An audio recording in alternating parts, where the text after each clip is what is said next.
Täna algas Ruti õppeväljakul kevadine teine riigikaitselaager. Kuidas on meeleolu? Esimese päeva kohta ütleks, et meeleolu on üldiselt positiivne. Et instruktoritel läheb hästi, õpilastel pealtvaatajast tundub ka positiivne meeleolu.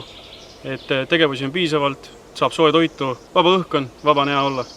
Mida te noortele õpetate? Noortele õpetame, kuidas metsast toime tulla, ehk siis kuidas süüa teha, kuidas hügieeni teha, samuti ka taktikalisi liigutusi, näiteks kuidas metsas liikuda oma jaoga või rühmaga. Samuti on ka päästekomando siin, kes õpetab, kuidas tuld kustutada, mis varustust nad kasutavad, ning topograafia ja üleüldiselt kauguste mõõtmine silmadega, mis minu arvates on väga kasulik nii tsiviilelus kui ka kaitseväes. Miks riigikaitselaager või riigikaitseõpetus tervikuna on noorele vajalik? Noorele on vajalik sellepärast, et saad väga palju kogemusi ning väga palju õppetunde, et mida tohib teha metsas, mida ei tohi teha metsas, samuti näiteks eksite ära metsas. Saite ellujäämiskursuse, teate, mida metsas teha, missuguse marju süüa, kuidas endal telk mantud üles panna ja nii edasi.